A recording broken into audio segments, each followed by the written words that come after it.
On retrouve nos chers invités pour la suite de votre émission Regard Croisé. Vous êtes toujours sur New World Info. Prosper Agboklou, journaliste, analyste politique.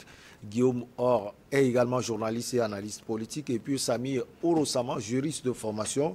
Il est défenseur des droits humains. On donne la parole à Prosper Agboklou. On est en Kinshasa, en République démocratique du Congo, où il y a eu libération conditionnelle de 501 détenus pour désengorger les prisons. Est-ce que Prosper, cette libération va pouvoir désengorger, comme on le dit, les prisons, non seulement de Kinshasa, mais également de toutes les villes et provinces de la République démocratique du Congo? Non, il faut d'abord remonter un tout petit peu aux objectifs des prisons. Les prisons telles que construites à l'époque coloniale, et il faut quand même dire que la majorité donc, des lieux carcéraux que nous possédons aujourd'hui émanent donc des périodes coloniales. Donc je dirais tout simplement que c'est des concessions qui sont faites pour contenir peu de nombre. Mais de nos jours, quand vous prenez par exemple pour Kinshasa dont vous parliez, pour 1500 personnes, aujourd'hui on se retrouve à 11 000. Vous parlez de la prison de Makala. La prison de Makala, de Makala qui reçoit 11 000. Maintenant, quelle en est la cause? Moi je pense quand même que sur le plan structurel, quelqu'un qui est arrêté, si on vient terre à terre ainsi, pour un détenu, allais-je dire, il doit être jugé. Mais on constate qu'en Afrique, le problème de l'engorgement des prisons vient de là. Il y a tellement de détentions préventives que finalement, les gens restent en prison sans être jugés et ils font tellement de temps en prison sans être présenté à un juge. Donc, ce qui fait que on en voit d'autres qui viennent également et souvent, ça devient une question de lobbying. C'est-à-dire, il faut, pour que votre dossier soit enrôlé plutôt, il faut payer le juge. Il faut donner de l'argent. Il faut faire ci, ça. C'est devenu une question donc de lobbying où pratiquement des gens sont en prison 10 ans, 15 ans sans être présentés à un juge. Alors que leurs dossiers sont donc poussés au calendrier grec. C'est-à-dire que quand ceux qui viennent payer, on dit bon, le dossier là va sortir. On met ce dossier là sur la table, donc on passe au jugement. Et finalement, ceux qui n'ont rien, les pauvres, bon, par là, restent toujours en prison. Ce qui fait que leur lieu leur temps d'incarcération dépasse. Et ça fait qu'ils restent là, personne ne s'occupe pas de donc. Ce qui fait que les prisons, à moi, mon avis, c'est ce que j'ai compris, sont peuplées des gens qui, normalement, devaient être libérés, jugés, libérés. Si, éventuellement, on prenait le soin donc de position, de programmer les jugements, de présenter les prévenus qu'on appelle aux juges pour qu'on puisse régler leur cas, les juger avant de les condamner, parce qu'il faut passer par la condamnation avant d'être en prison. Les détentions préventives ne sont que, je dirais, précèdent un tout petit peu le processus lui-même. Donc lorsqu'on emmène des gens et qu'on ne les juge pas pour les condamner, donc vous allez voir pratiquement que parmi les 501 on a dit même que c'est seulement ceux-là qui répondent aux exigences. Ils ont fait le quart de leur peine. Vous voyez, donc si tel est le cas, il va falloir qu'on revoie un peu le système carcéral en Afrique pour que les prisons ne soient pas forcément les lieux où on vient engloutiner des gens qui peut-être parfois pour avoir volé un poulet, bon, sont ici à prison pour 10-15 ans. Ça fait que franchement, maintenant, il faut qu'on change la politique même en ce sens-là. Si on veut garder les gens en prison, qu'on construise, qu'on élargisse les prisons, d'un cas à un autre, afin que la population carcérale puisse être vraiment Bon, moi, je pensais que vous allez nous dire que la prison, c'est une idée des Occidentaux aussi. Bon, mais dis donc, ça fait partie de l'idéal. C'est pourquoi j'ai parlé même de la période coloniale. Alors, Sabi Ouro-Sama, vous êtes juriste. Qu'est-ce qui peut expliquer cela, hein? Ce n'est pas forcément en République démocratique du Congo. On a fait une émission sur les prisons au niveau de toute l'Afrique. C'est le même problème. Oui, je pense qu'il faut juste rappeler que les autorités congolaises, notamment la ministre de la Justice, a donné une précision très importante que pour profiter de cette mesure qui est annoncée par le gouvernement, il faudrait d'abord avoir été jugé. Donc, les questions de liberté conditionnelle et de grâce présidentielle, c'est lorsqu'on a été jugé. Et le doyen l'a évoqué si bien, de façon très efficace. C'est-à-dire que lorsque vous êtes en prison parce que vous avez commis un délit ou vous êtes accusé d'avoir commis une infraction et qu'on vous envoie en prison pour une détention préventive, c'est-à-dire le temps de faire une enquête, de voir véritablement est-ce que ce qu'on vous reproche, parce que jusqu'alors vous êtes considéré comme présumé auteur ou présumé coupable par rapport à ce qu'on vous reproche. Donc pour voir véritablement ce que vous avez commis comme acte, est-ce que véritablement vous êtes responsable ou non, dans quelles conditions vous l'avez fait, avant de passer au jugement pour voir la sentence ou la peine qui est applicable à votre sort. Donc nous avons dans nos prisons africaines, non pas seulement en République démocratique du Congo, à Lomé également, c'est vrai qu'au Togo nous avons fait énormément d'efforts, également au Burkina, dans tous les pays africains comme vous voyez. C'est parce que d'abord nous avons des lacunes avec nos tests. C'est vrai qu'au Togo, nous avons fait des efforts en améliorant le cadre juridique, le code pénal, le code de la procédure civile, le code de la procédure pénale. Nous avons modernisé, nous avons construit des prisons modernes. Nous avons amélioré ce que nous avons déjà. Nous avons construit ce que nous appelons les maisons de justice. Ce qui fait que pour de simples délits, nous ne sommes pas obligés d'aller en justice. Des choses qui peuvent se régler. Dans ces cadres-là, c'est une bonne pratique d'ailleurs qui peut se régler.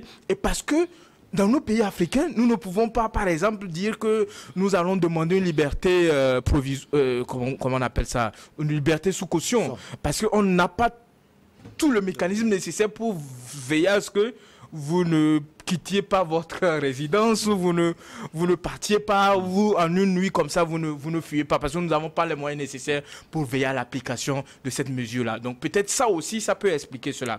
Mais grosso modo, c'est parce que nous avons, au niveau de la justice, des magistrats qui sélectionnent les dossiers. Imaginez que vous êtes accusé pour une infraction dont votre dossier n'a pas véritablement une connotation monétaire, ou ce n'est pas une histoire de gros sous. Donc vous allez voir une sélection des affaires par rapport au magistrat, parce qu'il sait que quand il juge une affaire de 20 milliards, il a quelque chose à gagner. Je pense que le ministre de la Justice et le défenseur des droits de l'homme qui a réagi par rapport à cette mesure au niveau de la RDC a évoqué la question de la corruption qui mine le secteur de la justice. Ce n'est pas un secret de polichinelle. Plusieurs rapports le disent. Nous avons vu l'indice de perception de la corruption, nous avons vu les études, les résultats de l'enquête baromètre, et on peut multiplier. La justice, c'est un maillon faible de la corruption, où les juges sont corrompus. Et le président de la Cour suprême a évoqué de façon globale la fois dernière que la corruption est le deuxième sport national, pas seulement au Togo, mais également dans la plupart de nos pays africains. Donc ce qu'il faudrait faire dans le cadre de ces questions-là, c'est de veiller à ce que des petits délits, des infractions élémentaires, mineures, ne puissent pas véritablement conduire une personne à la prison. C'est-à-dire que parce que vous avez volé par exemple un coq, ou parce que, je ne sais pas, hein, vraiment des petites infractions. Ils font même 3 ans, 4 ans. Oui, ils font 3 ans, 4 ans, 5 ans. Mais souvent même on vous oublie. On vous oublie carrément. C'est parce qu'à un moment donné, c'est quand vous relancez, on dit ah, ben on a laissé telle personne ici. Et c'est en ce moment qu'on recherche votre dossier. Et souvent, moment perd votre dossier. Il faut reconstituer votre dossier. Donc c'est une problématique, une inquiétude globale. Ça ne concerne pas seulement, comment l'appelle-t-on, la RDC. Mais moi, je peux dire qu'au Togo, nous avons fait tellement d'efforts. Nous avons modernisé notre cadre juridique. Nous avons mis en place ce qu'on appelle les maisons de justice. Nous avons construit de nouvelles prisons. Les gens en parlent. On a fait une émission sur le Togo. Mais ils disent quoi? Que les voleurs de coq sont aussi dans les prisons du Togo. Mais vous savez, lorsque vous avez accusé un retard fou, Mais vous n'allez pas dégager les gens comme ça en prison d'un coup de main magique. Il faut du temps. Je pense que nous sommes dans un bon processus, nous sommes vraiment dans une bonne lancée et nous espérons que d'autres pays travailleront comme également. la RDC. La RDC également et d'autres pays qui sont limitrophes à notre pays. Vous parlez du Bénin? Le Bénin, le Burkina Faso. Je pense qu'il y a des efforts qui se font, mais je pense que le Togo est un bon exemple. Il faudrait qu'il puisse prendre exemple sur nous et veiller à ce que ces infractions mineures ne puissent pas conduire une personne en prison. Il y a une pratique qui est en vogue pour mettre les gens dans la situation.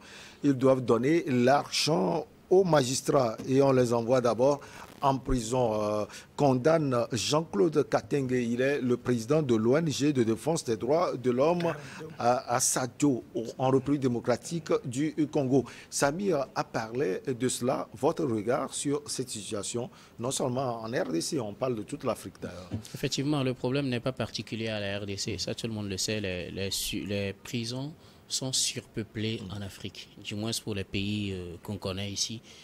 Les prisons là sont surpeuplées et je pense que c'est là le problème tel qu'il est posé actuellement en RDC est pratiquement le même. Et cela s'explique par deux choses. On n'a pas assez de prisons pour prendre en charge tout le monde et on ne juge pas tous les cas, mais on continue quand même pas à arrêter des gens. Et donc ça fait qu'arrivé à un certain moment, on a plus de gens qu'on ne devrait avoir. Nous, si nous prenons par exemple l'exemple de la prison de Makele, la prison centrale, Makala plutôt, à Kinshasa, pour une capacité de 1500, et puis on se retrouve à 11 000. Vous imaginez un peu. Dans ce genre de situation, je pense qu'il va falloir arrêter plusieurs années et faire des procès, je ne sais pas, populaires ou faire quelque chose comme ça pour pouvoir juger certains cas et libérer les gens. Ce qu'il faut libérer, il faut les libérer. Ce qu'il faut condamner, maintenant, il faut les condamner. La mesure a été prise, c'est une bonne mesure, mais si nous prenons toujours l'exemple de la prison de Makala, sur les 11 000 personnes, combien ont été jugés? 3 500 et quelques ont pu être jugés. Plus de 7 000 n'ont pas été jugés. Et maintenant, ceux qui bénéficient de cette mesure, c'est ceux qui ont été jugés. Ça veut dire que plus de la moitié, ou bien les 2/3 n'ont pas été jugés. Et donc, eux ne peuvent pas même espérer cela. Pour d'abord espérer cette grâce-là ou bien cette remise en liberté conditionnelle, il faut d'abord être jugé. Donc, le problème du jugement de ces cas comme ça revient, c'est un problème sérieux. Il n'y a pas de... Je ne sais pas s'il y a une baguette magique pour faire ça, mais je pense que la proposition de Samir est une bonne proposition. Il va falloir trouver des mécanismes pour ne pas envoyer tout le monde en prison ou au pire des cas, construire des prisons. Puisqu'il y en a déjà, il y a des gens qui sont déjà en milieu carcéral, il faut peut-être construire des prisons pour pouvoir au moins leur permettre de vivre dans de bonnes conditions. Parce que quand vous voyez même les conditions de détention des gens, c'est vraiment déplorable. Et le problème n'est pas unique en RDC, c'est un peu partout. Donc je pense qu'au-delà des questions d'ordre politique, il faut penser aussi au milieu carcéral et comment on les gère en Afrique. Et là, il va falloir apprendre du modèle occidental, sans doute Prosper Agbokoulou. Non, nous pouvons créer notre modèle. Le Rwanda l'avait fait, sauf que j'oublie un peu le terme technique qu'ils avaient pour juger donc, après le génocide. On avait les Gacaca, voilà. Donc vous voyez à peu près, il y a le modèle africain qu'on peut adapter à cela. Vous voyez à peu près, en Afrique du Sud, je crois qu'après l'apartheid, il y a eu aussi des trucs ainsi qui ont été au tribunal. Il y en a même eu au Burkina. Voilà. Donc, il faudrait que les gens, comme Samir l'a dit, franchement, être créatif, penser un peu à notre doctrine, à ce que nos parents jugeaient toujours. Dans les royaumes, on jugeait. Il y avait toujours l'organisation donc au plan de la justice. Donc, je crois quand même que c'est ça. Pour quelqu'un qui a volé un bœuf, plutôt un poulet, allais-je dire, à l'époque, on le faisait correctement. Il était puni par le soldat de la garde donc, du roi. Et il va travailler.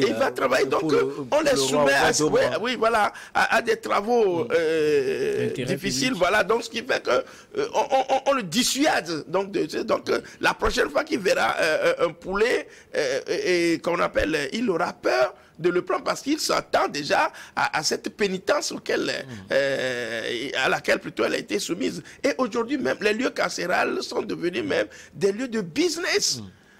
Vous allez voir même des gens en prison qui sont plus riches que vous.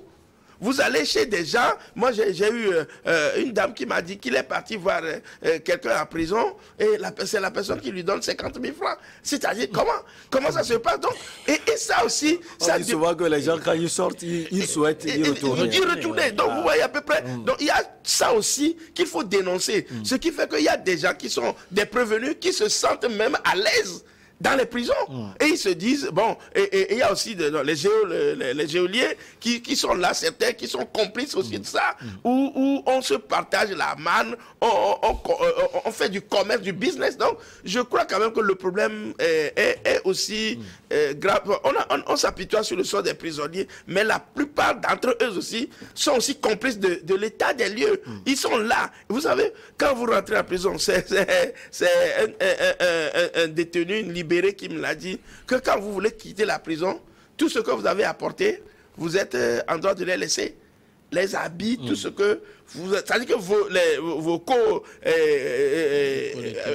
co-détenus, ils vous obligent à laisser. Vous voyez à peu près. Et quand vous rentrez, allez dans les prisons, même pour voir quelqu'un, il faut mettre la main dans la poche. Donc, c'est des attitudes qui arrangent un certain nombre de gens et qui sont obligés donc d'accepter le statu quo. Et ça, je crois quand même que nos pouvoirs publics, les ministères, le ministre de la Justice, toutes ces organisations-là doivent donc revoir un peu les choses pour savoir qui doit aller en prison, comme Sabine l'a dit, qui ne doit pas aller. Et les dossiers, comment on appelle, les monter rapidement pour que finalement ce genre de trucs-là cessent. On va solliciter une fois de plus Samir en 30 secondes. On dit le problème est que quand la justice fonctionne au coup de billets de banque, qu'est-ce qui pousse les juristes comme vous à le faire? Éclairez-nous. Fort heureusement, vous savez, au Togo, le traitement des magistrats a été bien revu. Nous avons une réforme performante qui a permis à ce qu'aujourd'hui, quand on est magistrat au Togo, qu'on soit bien payé, du moins, qu'on soit payé par rapport à la situation économique du pays. Donc, un magistrat togolais n'a rien à envier à un magistrat d'un autre pays. Par rapport à la situation économique, je le dis si bien, parce qu'il ne faudrait pas que les gens se mettent dans des comparaisons qui ne sont pas raisonnables et tout. Mais l'homme étant ce qu'il est, l'homme étant ce qu'il est, c'est-à-dire qu'on est avide à la richesse le plus rapidement possible. L'homme veut gagner rapidement, mais il ne veut pas gagner ça honnêtement.